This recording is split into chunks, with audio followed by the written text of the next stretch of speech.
चलिए आपको बता दें कि देश में कोरोना संक्रमण तेजी से बढ़ता जा रहा है। 70 जिलों में 150% केसेस बढ़े हैं, जिनमें महाराष्ट्र में 24 घंटे में 23,119 नए केस रिकॉर्ड हुए हैं। तो आपको बता दें कि महाराष्ट्र में 24 घंटे में 84 कोरोना संक्रमितों की मौत भी हुई है। महाराष्ट्र के साथ ही पंजाब और केरल में भी कोरोना के आंकड़े बढ़ गए हैं। महाराष्ट्र के नागपुर में 21 मार्च तक लॉकडाउन लगाया गया। इधर दिल्ली में 24 घंटे में 536 नए केस दर्ज किए गए हैं। तो कानपुर जेल में 10 कैदी संक्रमित पाए गए हैं। इधर पंजाब के 8 जिलों में नाइट कर्फ्यू और एक बार फिर से जहां देश कोरोना से जंग जीत रहा था, वैक्सीनेशन चल रहा है, दूसरी तरफ एक बार फिर से अब कोरोना पैर पसार रहा है और ये लापरवाही फिर से भारी पड़ सकती है। आंकड़े लगातार बढ़ते जा रहे हैं। कई जगह पर लॉकडाउन की नौबत आ चुकी है। नागपुर में 21 मार्च तक एक बार फिर से लॉकडाउन लगाया गया है। कई जगह पर नाइट कर्फ्यू भी लगाया गया है।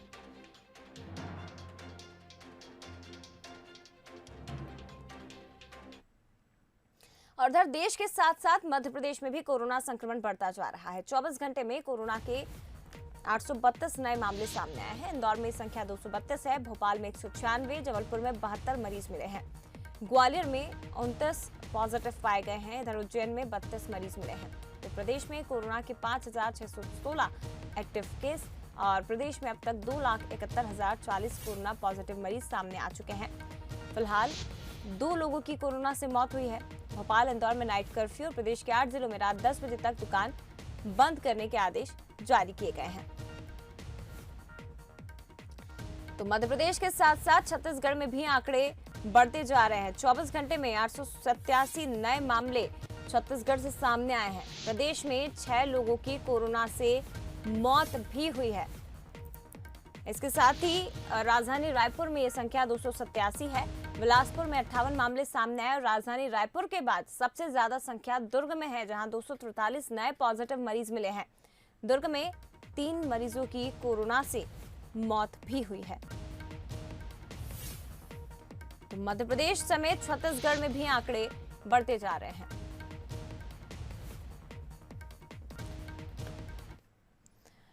तो आंकड़े बढ़ रहे हैं, लेकिन प्रशासनिक स्तर पर स्वास्थ्य विभाग की तरफ से क्या कुछ इंतजाम किए गए हैं, हम ये समझने की कोशिश करते हैं। भोपाल से वासु चौरे संवाददाता हमारे साथ लाइव जुड़ गए हैं। वहीं रायपुर से विशेष संवाददाता मोहन तिवारी मेरे साथ लाइव जुड़ गए हैं। सबसे पहले वासु, आपके पास आना चाहूंगी। नाइट कर्फ्यू लगा दिया गया है। कई जिलों में रात 10 बजे तक बाजारों को, दुकानों को बंद करने का भी आदेश जारी किया गया है। 500 रुपए जुर्माने का प्रावधान भी मास्क न लगाने पर किया गया है, लेकिन आंकड़ों में कमी नहीं आ रही। इसका मतलब ये है कि लापरवाही अभी भी हो रही है।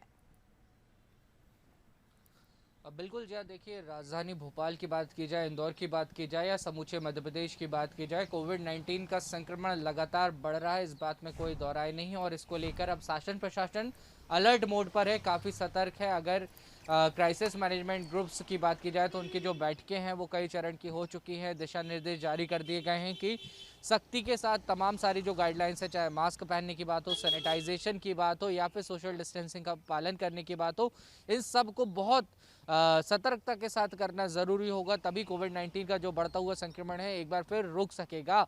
वहीं जो जिला प्रशासन की टीमें हैं अब वो ग्राउंड लेवल पर भी जाएंगी, मार्केट्स में भी जाएंगी, बसों का भी निरीक्षण करेंगी और ये सुनिश्चित करेंगी कि सभी जगहों पर कोविड-19 के तमाम सारे जो प्रोटोकॉल्स हैं उनका पालन हो रहा है। अगर कोई भी प्रतिष्ठान, कोई भी इंडस्ट्री, कोई भी संस्थान या फिर आम लोग कोविड-19 की गाइडलाइंस को तोड़ता हुआ पाया जाता है तो उनके खिलाफ चालानी कार्रवाई और कानूनी रूप से जो कुछ भी कार्रवाई हो सकती है वो की जाएंगी, क्योंकि अब कहीं ना कहीं सख्ती की भी ज़रूरत पड़ रही है, क्योंकि भोपाल में बहुत अधिक जो कोविड-19 के मामले हैं वो सामने आ गए हैं। वहीं दूसरी ओर अगर स्वास्थ्य विभाग की हम बात करें तो रैपिड टेस्टिंग की एक बार फिर से तैयारी की जा रही है। एक बार फिर से रैपिड टेस्टिंग का दौर शुरू होगा।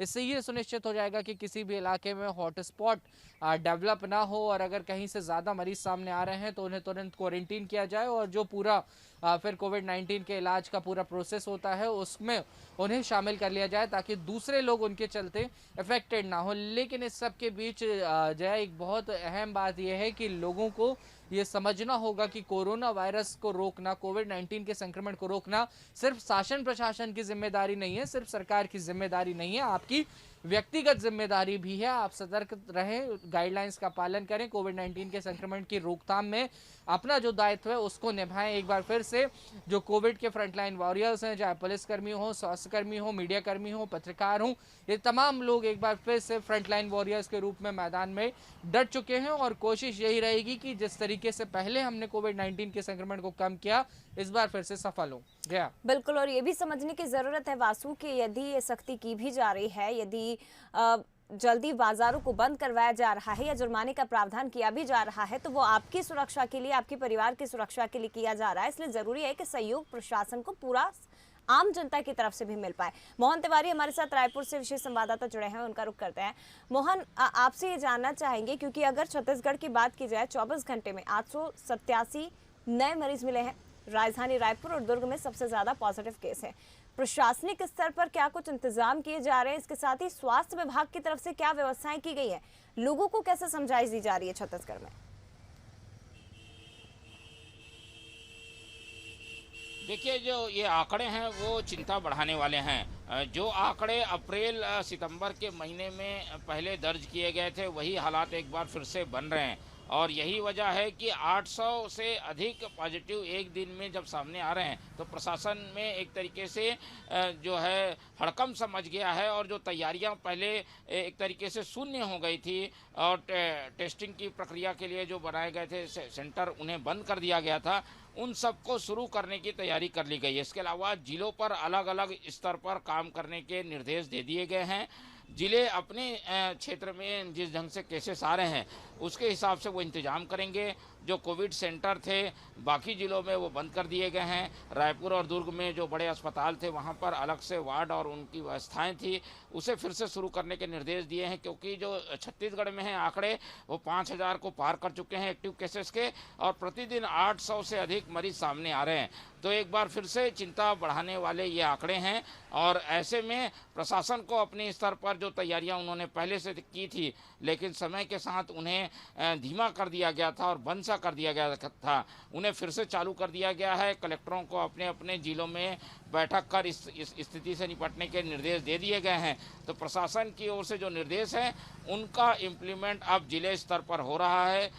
लेकिन राजधानी रायपुर में लगातार बाहर से लोगों के आने जाने का सिलसिला जारी है। बड़े आयोजन भी यहाँ हो रहे हैं। क्रिकेट का एक बड़ा आयोजन हो रहा है, सेमीफाइनल कल हुआ और फाइनल जो है 21 तारीख को है और वहाँ पर करीब 30,000 की भीड़ जुट रही है। तो ये चिंता की बात बनी हुई है और इसीलिए विशेष एहतियात और हिदायत जो दी गई है उसका सख्ती से पालन किया जाए, इस पर अब प्रशासन ध्यान दे रहा है। जी बिल्कुल मोहन, तो छत्तीसगढ़ में 800 के पार आंकड़े, वहीं मध्य प्रदेश में भी 832 नए केसेस सामने आए हैं। बंसल न्यूज भी लगातार अपील कर रहा है कि सरकार यदि सख्ती कर रही है तो आप लोगों को भी अपने स्तर पर जागरूक होना होगा। हालात पहले की तरह भयावह ना हो, इसलिए तमाम गाइडलाइंस का पालन करना जरूरी है। लापरवाही ना बरतें बल्कि सतर्कता बरतें। शुक्रिया आप दोनों का, वासु और मोहन तिवारी हमारे साथ जुड़े थे। आप दोनों का बहुत शुक्रिया ये जानकारी के लिए।